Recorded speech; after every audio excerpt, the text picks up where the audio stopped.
saudara-saudara yang terkasih di dalam nama Tuhan Yesus Kristus, Salam. Majelis Jemaat mengucapkan selamat mengikuti ibadah di GKI Klaten Sabtu dan Minggu tanggal 25 dan 26 September 2021. Berikut kami sampaikan beberapa warta. Yang pertama, pelayan ibadah. Pada hari Sabtu dan Minggu 25 dan 26 September 2021, ibadah dilayani oleh Pendeta Enos Bayu Setiadi dari GKI Masaran. Yang kedua, ibadah onsite terbatas. Mulai bulan Oktober 2021, ibadah onsite terbatas diadakan 2 kali, yaitu hari Sabtu pukul 18.00 waktu Indonesia bagian Barat dan Minggu pukul 7.00 waktu Indonesia bagian Barat, dan jemaat dan simpatisan minimal 15 tahun dan sudah 2 kali vaksin bisa mengikuti ibadah onsite terbatas. Silahkan mendaftar terlebih dahulu di nomor WA reservasi ibadah dengan nomor 0899 318 3030. Kami ulangi, untuk mulai bulan Oktober 2021, untuk ibadah onsite terbatas diadakan 2 kali, yaitu hari Sabtu pukul 18.00 dan hari Minggu pukul 7.00 waktu Indonesia bagian Barat, dan jemaat dan simpatisan minimal 15 tahun dan sudah 2 kali vaksin bisa mengikuti ibadah onsite terbatas. Yang ketiga, perjamuan kudus. Perjamuan kudus akan dirayakan dalam ibadah onsite terbatas pada hari Sabtu 2 Oktober 2021 pukul 18.00 waktu Indonesia bagian Barat. Persiapan perjamuan kudus bersama akan dilaksanakan pada ibadah hari Sabtu dan persekutuan jemaat pada hari Jumat. Yang keempat, paket hosti dan anggur perjamuan kudus. Paket hosti dan anggur perjamuan kudus sudah bisa diambil di gereja. Namun bila jemaat merasa tidak nyaman untuk mengambil, bisa menyediakan sendiri roti dan anggur ataupun teh ataupun air putih secukupnya yang dipersiapkan dengan sebaik-baiknya. Kelima, persekutuan jemaat. Persekutuan jemaat pada hari Jumat 1 Oktober 2021 pukul 18.00 waktu Indonesia bagian Barat akan dilayani oleh Penatua Lydia Ong. Sedangkan persekutuan jemaat menggunakan kanal YouTube GKI Klaten dan WA Group GKI Klaten, wilayah dan Bajem maupun pos.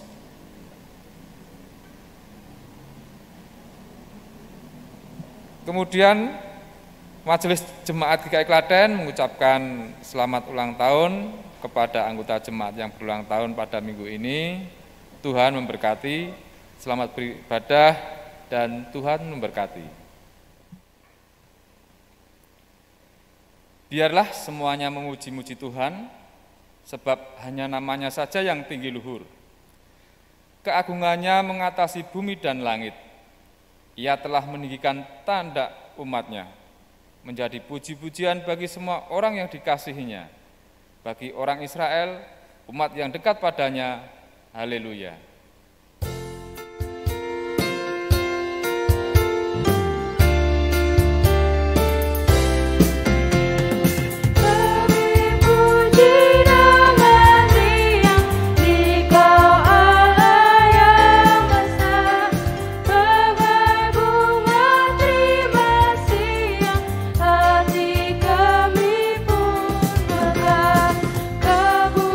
Dosa dan derita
Saudara-saudara, ibadah ini berlangsung dalam nama Allah Bapa, Anak, dan Roh Kudus.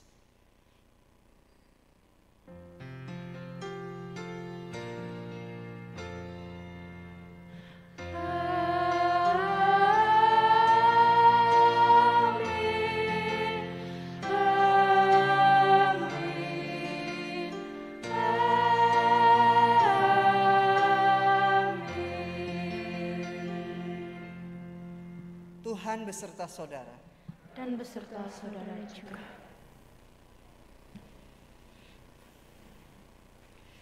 Saudara-saudara yang dikasihi dan mengasihi Tuhan, Shalom, salam sejahtera.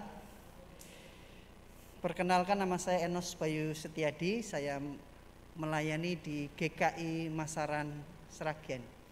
Saya sangat bersyukur dan bersuka cita hari ini bisa melayani saudara baik yang hadir secara onsite maupun yang beribadah secara live streaming dari rumah masing-masing. Saudara, di tengah situasi yang sulit saat ini tentu dibutuhkan karya kebaikan bagi sesama yang membutuhkan. Namun terkadang kita masih bisa memandang siapa yang akan kita tolong, mempertimbangkan dengan siapa kita akan melakukan perbuatan baik. Pola kita mereka yang mengkotak-kotakkan manusia dalam kelompok-kelompok eksklusif menyebabkan karya kebaikan dari Tuhan bisa terhambat dan terhalangi. Tema ibadah hari ini adalah kita dan mereka, mengingatkan kita semua untuk menghidupi keberagaman dengan melakukan karya kebaikan bersama mereka yang berbeda dengan kita. Saudara, saat ini dengan rendah hati kita mengakui segala kelemahan kita dan memohon ampun di hadapan Tuhan. Saya memberikan kesempatan kepada saudara untuk berdoa secara pribadi. Mari kita berdoa.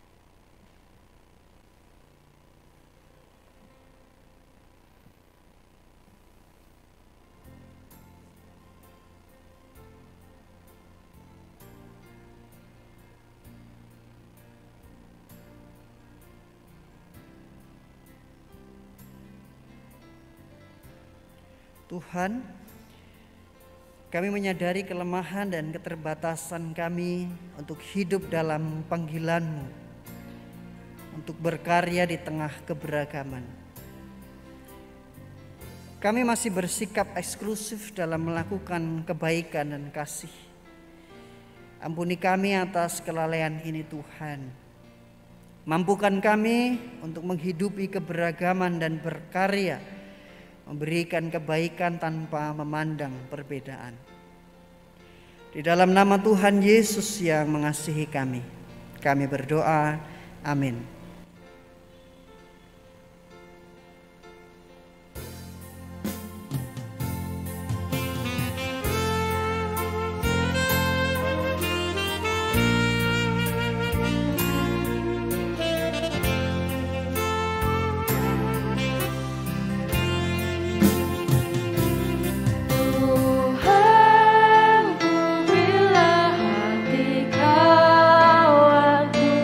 Telah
Saudara-saudara, Tuhan kita yang Maha Pengasih dan Penyayang berkenan menyatakan berita anugerah bagi setiap kita sebagaimana terdapat di dalam Galatia 3 ayat 28 sampai yang ke-29.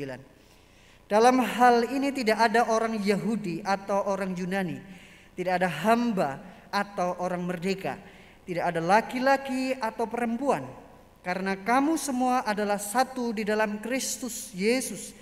Dan jikalau kamu adalah milik Kristus, maka kamu juga adalah keturunan Abraham dan berhak menerima janji Allah. Demikianlah berita anugerah dari Tuhan. Syukur kepada Allah.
Saat ini kita hendak menyambut firman Tuhan. Mari kita merendahkan hati kita dan memohon Roh Kudus berkarya melalui sabdanya.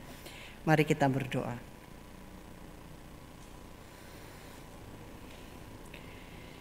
Ya Tuhan, Sang Firman yang hidup, kiranya Engkau berkenan mengartikan kepada kami firman-Mu yang ilahi, supaya daripadanya manusia lama kami terus diperbaharui menjadi manusia baru yang seturut dengan kehendak Allah. Kami lemah, rapuh dan terbatas, namun karena firman-Mu lah kami dipimpin dan dituntun untuk hidup dalam kehendak-Mu yang kudus.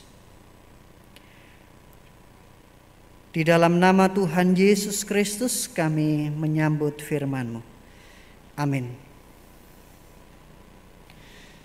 Saudara-saudara, saya akan membacakan firman Tuhan menurut Injil Markus pasal 9 ayat 38 sampai yang ke-50.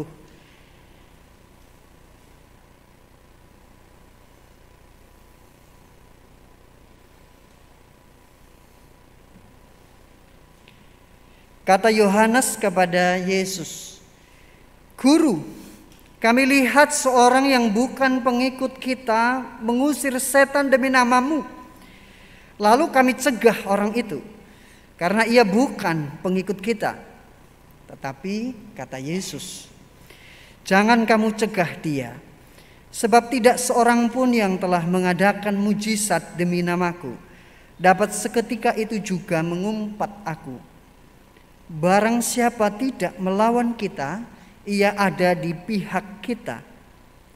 Aku berkata kepadamu, sesungguhnya barang siapa memberi kamu minum secangkir air oleh karena kamu adalah pengikut Kristus, ia tidak akan kehilangan upahnya. Barang siapa menyesatkan salah satu dari anak-anak kecil yang percaya ini, lebih baik baginya jika sebuah batu kilangan diikatkan pada lehernya, lalu ia dibuang ke dalam laut.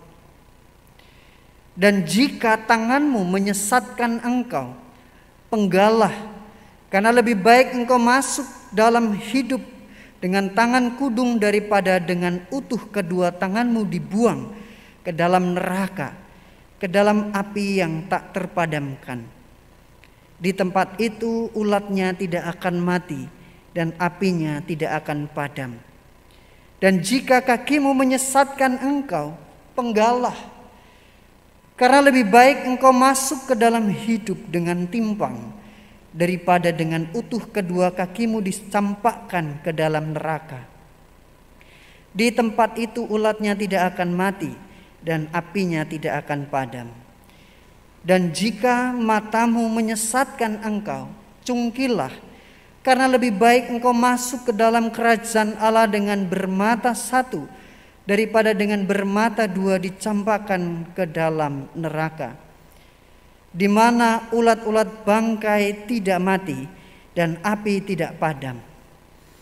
Karena setiap orang akan digarami dengan api. Garam memang baik, tetapi jika garam menjadi hambar, dengan apakah kamu mengasinkannya? Hendaklah kamu selalu mempunyai garam dalam dirimu dan selalu hidup berdamai yang seorang dengan yang lain.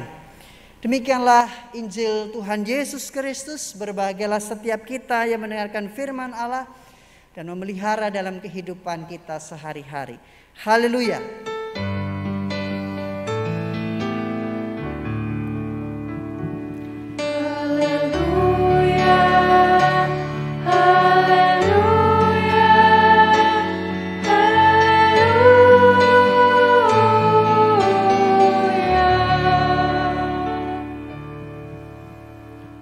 Saudara-saudara yang dikasihi dan mengasihi Tuhan, ternyata masih ada banyak orang yang mengira kalau mereka yang bekerja di gereja haruslah orang Kristen.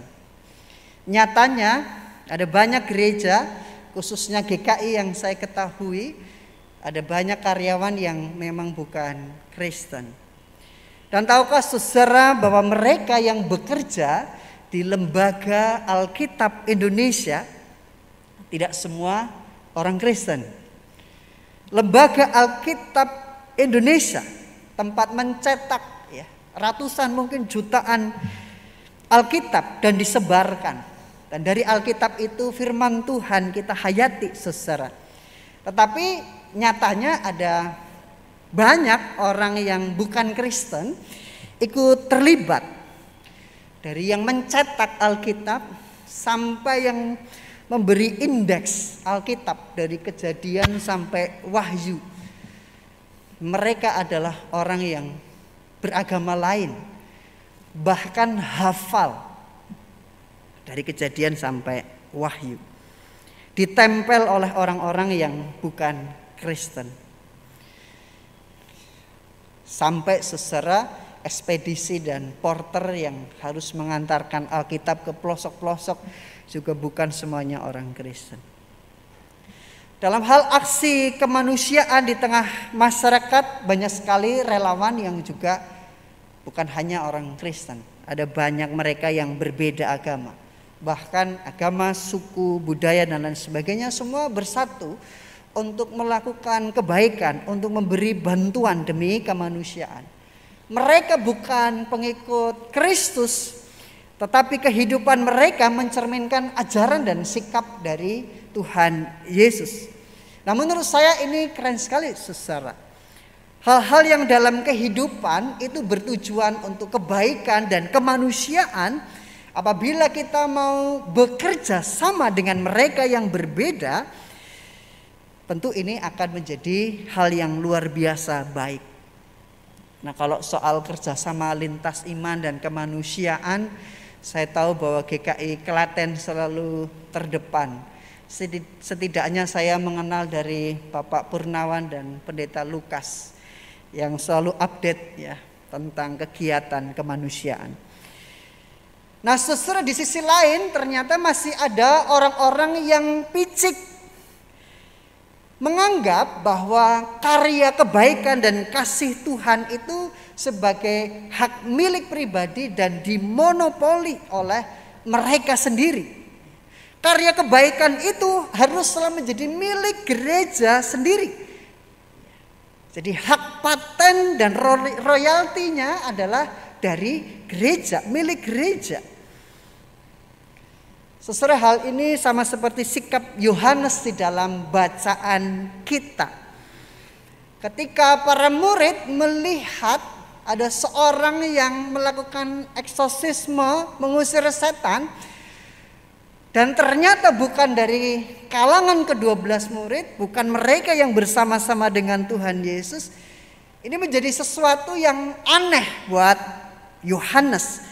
Lalu mencegah dan berkata kepada Tuhan Yesus, "Guru, kami lihat seorang yang bukan pengikut kita mengusir setan demi namamu. Lalu kami cegah orang itu karena ia bukan pengikut kita." Saudara, kita rasanya bisa melihat nada frustasi ya. Mengapa, saudara? Ada dua alasan di sini. Yang pertama, mungkin menurut Yohanes dan ke-11 murid yang lain, ini semacam jadi ada persaingan. Mengusir setan ini kan sesuatu yang luar biasa ya. Kalau saudara bisa mengusir setan, menurut saya itu luar biasa. Mungkin tidak hanya setiap jam, setiap menit saudara dihubungi. Nah, saudara, kita melihat pemakaian kata kita ya, sebagai gabungan antara engkau ya, menggambarkan Tuhan Yesus, dan kami para murid ternyata punya maksud tertentu. Jadi ini soal branding. Siapa yang berhak memegang brand dari nama Yesus? Jadi kalau ada orang lain yang bukan dari pengikut yang setiap hari bersama-sama 12 murid ini gak berhak memakai brand nama Yesus. Jadi pantas untuk dicegah. Mereka bukan orang-orang yang dekat dengan Yesus, jadi tidak berhak atas brand tersebut. Atau memang saudara mereka takut bahwa nama Yesus akan digunakan secara sembarangan untuk memperoleh keuntungan. Lalu alasan yang kedua ini soal keeksklusifan ya. Ke-12 murid yang mungkin nanti jadi berkurang bersama dengan seorang guru yang bisa melakukan berbagai mujizat, mempertontonkan kuasa, sesuatu yang sangat luar biasa bagi komunitas ini. Mereka ada di dekat Tuhan Yesus bisa merasa sangat eksklusif, bangga. Sehingga kita bisa mengingat khotbah minggu lalu mereka mempertanyakan siapa terbesar di antara kita. Karena memang dekat dengan guru mereka sudah sangat luar biasa dan bangga. Tetapi kok di sisi lain ada orang yang memakai brand nama Yesus dan bisa mengusir setan. Lucunya saudara, kalau kita baca ayat-ayat sebelumnya, ada murid yang berusaha untuk mengusir setan dan setannya tidak pergi. Bahasa ini lucu gitu ya. Mereka menganggap sudah sangat eksklusif, tetapi tidak dapat mengusir setan. Ada mereka di luar sana, bukan dari kalangan komunitas murid, mengusir setan dan setannya pergi. Mereka khawatir eksklusivitas 12 murid ini bisa berkurang. Kalau semuanya memasarkan brand Yesus, bisa-bisa jadi tidak terkenal, jadi tidak populer. Orang lain yang lebih populer. Ada ketakutan seperti itu, saudara. Nah, yang luar biasa adalah bagaimana cara Tuhan Yesus menanggapi murid-murid, khususnya Yohanes yang mencegah orang mengusir setan itu. Tuhan Yesus justru melarang mereka untuk mencegah. Tuhan Yesus memberikan nasihat bagaimana mengenali lawan dan kawan. Tuhan Yesus berkata bahwa lingkaran atau circle dari pengikut Tuhan Yesus itu tidak hanya berhenti dari ke-12 murid ini. Di masa yang akan datang akan meluas. Di ayat yang ke-40 Tuhan Yesus menyampaikan, barang siapa tidak melawan kita, ia ada di pihak kita. Ini sebuah pernyataan inklusif yang disampaikan oleh Tuhan Yesus kepada murid bahwa nanti di kemudian hari ada orang-orang yang akan menggunakan brand nama Yesus untuk melakukan mujizat, untuk melakukan kebaikan, karya kasih Allah. Jadi gak perlu gusar dan gelisah. Pada sisi lain, saudara, bukankah ketika ada seorang yang melakukan eksorsisme atau pengusiran setan yang mungkin dilakukan di luar komunitas murid Tuhan Yesus, menunjukkan bahwa orang itu ketika memakai nama Yesus, dia percaya kepada Yesus. Bukan pada pribadinya yang mampu mengusir setan, tetapi nama Yesus yang ia percayai yang berkuasa untuk mengusir setan. Nah, bagi Tuhan Yesus, kenapa mesti dicegah? Kenapa mesti dilawan? Berarti orang itu ada di pihak kita. Nah, seringkali kan orang memang memakai nama brand, tetapi yang ingin terkenalnya adalah diri kita sendiri. Orang sering menyebut nama Tuhan, memakai kata Yesus dan lain sebagainya, tetapi ingin dirinya sendiri yang terkenal. Dirinya yang populer, bukan Tuhan Yesusnya yang makin populer dan diimani. Sehingga orang yang dicari itu pribadinya, mungkin pendetanya, mungkin orang yang dianggap sakti, bukan Tuhannya. Tuhan Yesus mengatakan bahwa mereka yang menolong dan masuk dalam lingkaran pengikut Yesus akan memperoleh upah yang baik. Bahkan meskipun orang itu hanya sekedar memberi secangkir air minum untuk pengikut Tuhan Yesus. Tetapi di sini kita juga melihat secara Tuhan Yesus memberi peringatan tentang bahaya menyesatkan menggunakan nama atau brand Yesus. Tuhan Yesus kan mengatakan barang siapa menyesatkan anak-anak kecil, kalau dalam bahasa aslinya bisa diterjemahkan sebenarnya pengikut Yesus yang baru, ya, orang yang baru yang mungkin memang dianggap sebagai orang yang kecil, anak-anak kecil secara pemahaman. Sebaiknya orang itu diikat lehernya dengan batu supaya tidak menyesatkan, atau memenggal tangan atau kaki, atau mencungkil matanya daripada masuk ke dalam neraka dengan anggota tubuh yang utuh. Artinya saudara, Tuhan Yesus memberi peringatan bagi orang-orang yang mau menyesatkan para pengikut Tuhan Yesus yang baru. Nah, memang peringatan ini terdengar ekstrim, ya, sangat ekstrim bagi para penyesat atau mereka yang mencoba menghasut orang lain dengan menggunakan brand Yesus. Jadi juga nggak sembarangan menggunakan brand nama Yesus bisa saja menyesatkan. Ini yang diingatkan oleh pribadi Tuhan Yesus. Penyesat ini bukanlah mereka yang berhasil mengusir setan atas nama Yesus yang diprotes oleh Yohanes di awal tadi. Orang yang tidak ada dalam lingkaran belum tentu adalah penyesat. Di bagian akhir Tuhan Yesus justru menunjukkan ciri penyesat itu seperti apa. Mereka yang tidak menjadi garam dan tidak hidup dalam damai dengan yang lain. Itulah penyesat. Mengapa demikian saudara? Karena ciri pengajar sejati haruslah memberi pengaruh, menggarami, memberi rasa.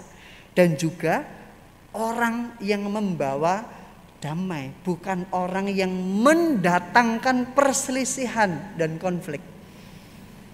Oleh karena itu, saudara, firman Tuhan hari ini mengajarkan kepada kita yang pertama, jangan cepat resah dan menuduh sesat. Jangan cepat merasa resah karena ada orang lain yang melakukan kebaikan, tapi kok itu bukan aku. Jangan merasa gusar dan gelisah kalau ada gereja lain mungkin banyak melakukan kebaikan-kebaikan, aksi-aksi kemanusiaan. Lalu kemudian menganggap mereka tidak lebih baik dari kita, menganggap mereka lebih sesat dan lain sebagainya. Jangan cepat menuduh sesat kepada mereka yang berada di luar lingkungan kita, komunitas kita. Yang mungkin mereka mengajarkan hal yang sama, yaitu kabar baik, kabar sukacita, Injil. Lalu dari mana kita bisa mengenal mereka lawan atau kawan? Kita bisa mengenal mereka dari buahnya. Oleh karena itu Tuhan Yesus mengajak kita semua hari ini untuk mengkoreksi diri kita masing-masing, bukan menghakimi orang lain. Yakni mengkoreksi keinginan menjadi besar dan ternama dengan sikap eksklusif.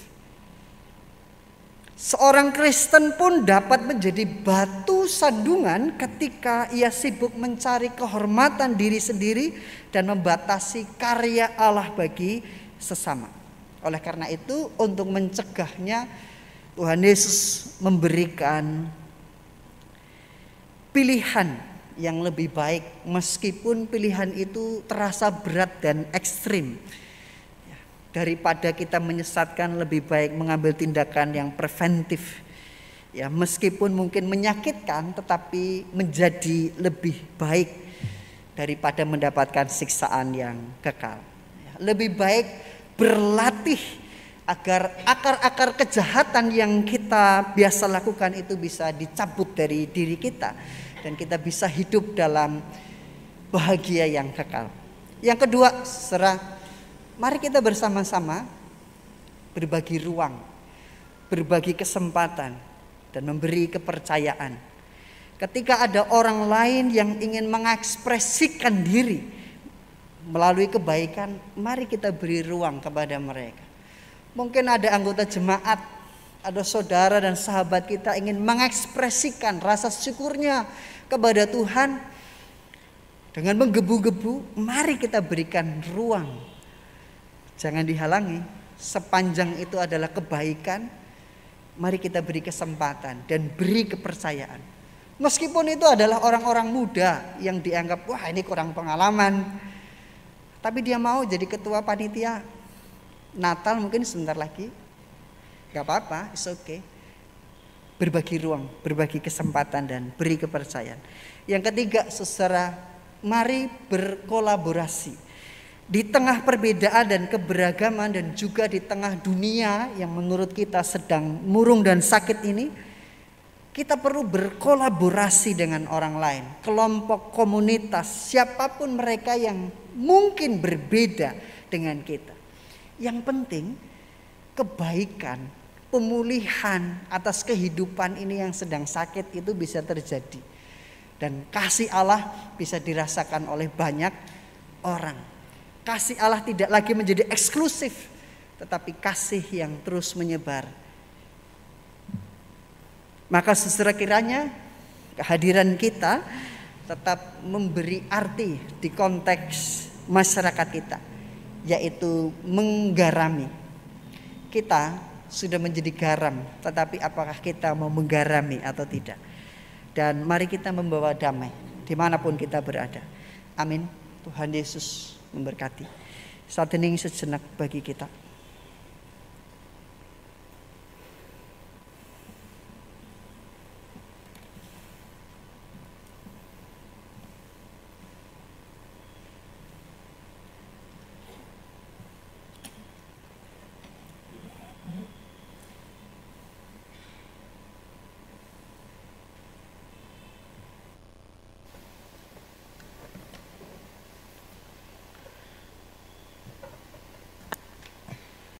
Marilah kita bersama dengan umat Allah di masa lalu,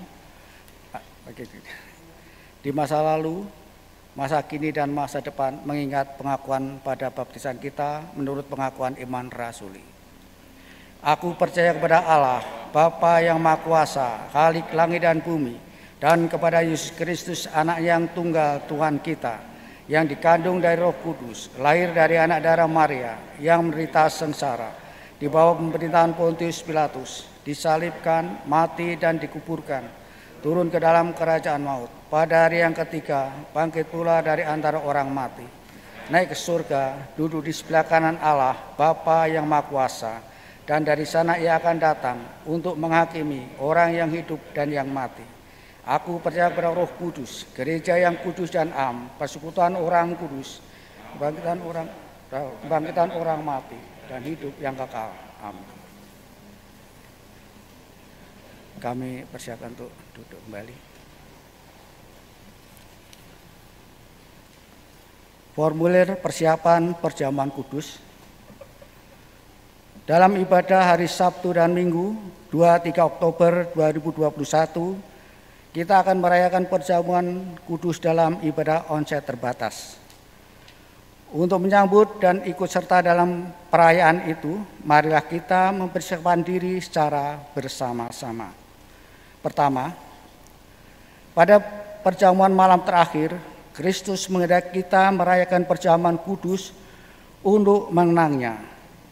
Mengenang Kristus berarti mengalami kehadirannya seperti murid-muridnya dahulu mengalami kehadirannya bersama mereka. Mengenang Kristus juga berarti menyadari secara pribadi seluruh kehidupan Kristus yang diberikannya bagi keselamatan dunia sejak ia lahir, melayani, menderita sengsara, mati, dibangkitkan, dan dimuliakan di surga. Marilah kita merenungkannya. Apakah saudara benar-benar rindu untuk berjumpa secara pribadi dengan Kristus? Untuk mengalami kasih, kuasa, dan kebenarannya yang membaharui saudara. Apakah saudara menghayati bahwa seluruh kehidupan dan karya Kristus, yaitu kelahirannya, pelayanannya, penderitaannya, kematiannya, kebangkitannya, kenaikannya ke surga, sampai dengan kedatangannya kembali, terkait dengan erat dengan kehidupan saudara? Kedua, pada perjamuan malam terakhir, ketika Kristus memecah roti dan mengangkat cawan, ia membagikan tubuh dan darahnya sendiri kepada murid-muridnya. Menerima tubuh dan darahnya berarti dipersatukan dengan Kristus, sehingga ia menjadi kepala dan kita tubuhnya. Menerima tubuh dan darahnya berarti dipersatukan dengan semua orang yang menerimanya juga menjadi satu tubuh dan satu roh. Marilah kita merenungkannya. Apakah saudara menghayati bahwa Kristus adalah kepala seluruh kehidupan saudara dalam hidup berjemaat? Dan apakah saudara menghayati bahwa saudara adalah anggota tubuh Kristus yang saling mengasihi seorang dengan yang lain? Ketiga, ketika kita bersatu dengan Kristus, roti hidup yang dipecah-pecahkan bagi dunia ini, kita pun dipersatukan dalam kematian kebangkitan Kristus. Dipersatukan dengan Kristus berarti diutus untuk mengosongkan dan menyangkal diri, memikul salib dan mengikut Kristus. Dipersatukan dengan Kristus berarti diutus untuk memberi hidup kita demi keselamatan dunia. Marilah kita merenungkannya. Apakah dalam persekutuan dengan Kristus, saudara mau berkorban menjadi berkat bagi saudara? Apakah saudara menyadari bahwa anggota tubuh Kristus di tengah dunia, saudara menjadi mata dan telinga bagi Kristus, melihat dan mendengarkan, serta peduli terhadap kebutuhan masalah sesama saudara? Sudahkah saudara menjadi mulut bagi Kristus untuk menyuarakan kebenaran dan keadilan dalam lingkungan saudara? Sudahkah saudara menjadi tangan bagi Kristus yang berkarya memperjuangkan damai sejahtera di muka bumi? Kiranya Roh Kudus menolong kita semua dalam mempersiapkan diri untuk merayakan perjamuan kudus pada tanggal 2 dan 3 Oktober. Dalam pergumulan dan pengharapan mereka, kami percaya Tuhan senantiasa hadir. Dengan kasih dan kemurahan-Mu lah mereka dikuatkan dalam perjuangan untuk mengalami tubuh jasmani yang lebih baik. Kiranya Tuhan juga memampukan keluarga, saudara dan orang-orang yang memberikan perawatan. Kami berdoa ya Tuhan bagi saudara kami yang sedang di dalam pergumulan, baik mereka yang bergumul di tengah keluarga, pasangan hidup, pekerjaan, tekanan ekonomi di tengah masa pandemi, studi anak-anak kami dan berbagai persoalan yang lain yang oleh karenanya saudara kami kehilangan pengharapan. Kami pun percaya Allah tidak pernah meninggalkan mereka. Kasih dan kemurahan Tuhanlah yang senantiasa hadir, sehingga biarlah saudara kami boleh berjumpa dengan Allah secara pribadi, merasakan pertolongan dari Tuhan, sehingga mereka juga boleh berjuang di tengah pergumulan mereka. Kami mengucap syukur bagi saudara kami yang berulang tahun dari tanggal 26 September sampai 2 Oktober. Dalam pemeliharaan Tuhan, saudara kami boleh merasakan sukacita, kesehatan dan damai sejahtera, dan biarlah dalam pemeliharaan Tuhan mereka mengingat akan setiap kebaikan Tuhan yang juga boleh mereka bagikan. Kami bersyukur ya Tuhan untuk gereja kami sebagai keluarga GKI Klaten, tempat di mana kami boleh bersama-sama bersekutu dan beribadah. Kami bersama-sama boleh bertumbuh di dalam iman. Kami boleh membangun kesaksian dan pelayanan. Kami bersyukur bahwa Tuhan senantiasa boleh menjadi kepala gereja kami, menuntun kami. Dan biarlah dalam kerendahan hati Tuhan memampukan kami untuk dapat menerjemahkan misi Allah di tengah dunia di mana kami berada. Sehingga bersama dengan GKI Klaten kami tetap bersaksi dan melayani di tengah jemaat dan masyarakat kami. Tuhan, kami berdoa bagi mereka yang melayani kami. Kami bersyukur untuk rekan-rekan penatua beserta dengan keluarga. Kami bersyukur untuk Pendeta Lukas dan Pendeta Pelangi beserta dengan keluarga. Kiranya Tuhan yang senantiasa boleh memberkati pelayanan mereka. Tuhan, kami berdoa bagi bangsa dan negara kami. Di tengah pandemi ini, pemerintahan dari yang pusat hingga daerah terus berjuang untuk mencegah dan menangani pandemi ini. Kiranya bersama-sama dengan mereka kami boleh bekerja sama dengan tetap menjaga protokol kesehatan, menjaga diri dan orang-orang di sekitar kami, sehingga pemulihan boleh terjadi. Inilah ya Tuhan doa serta permohonan kami kepadamu, dan biarlah hanya kehendak Tuhan yang terjadi.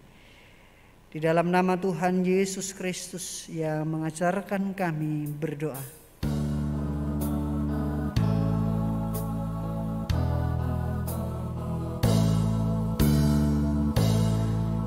Bapa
Sebagai dasar dalam kita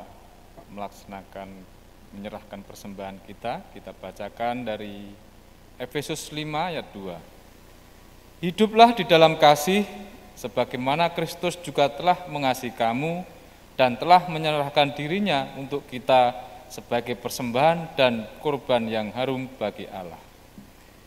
Jemaat kami undang untuk bangkit berdiri.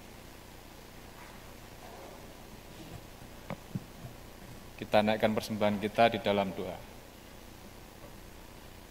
Tuhan, Allah Bapa kami yang bertata di kerajaan surga, terima kasih atas berkat dan anugerah yang telah kami terima dari Tuhan.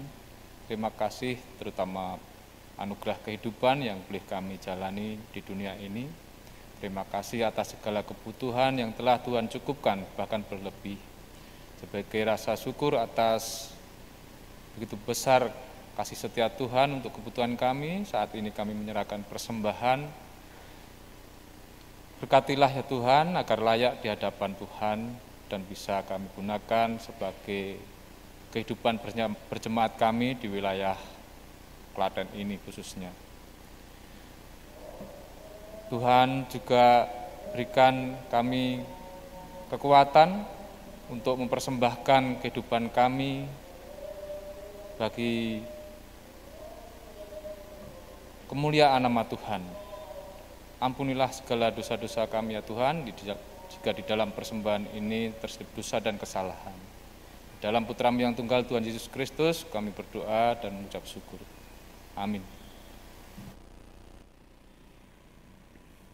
Saudara, di tengah dunia yang murung ini, mari kita menyebarkan kasih dan kebaikan tanpa ada sekat perbedaan.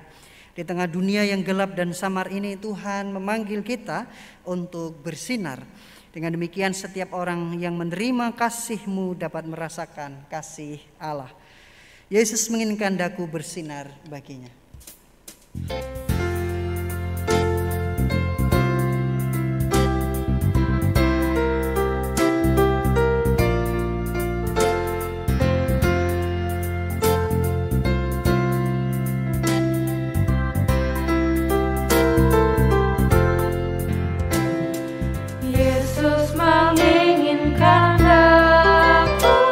Bersinar baginya di mana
Saudara-saudara, arahkanlah hatimu kepada Tuhan.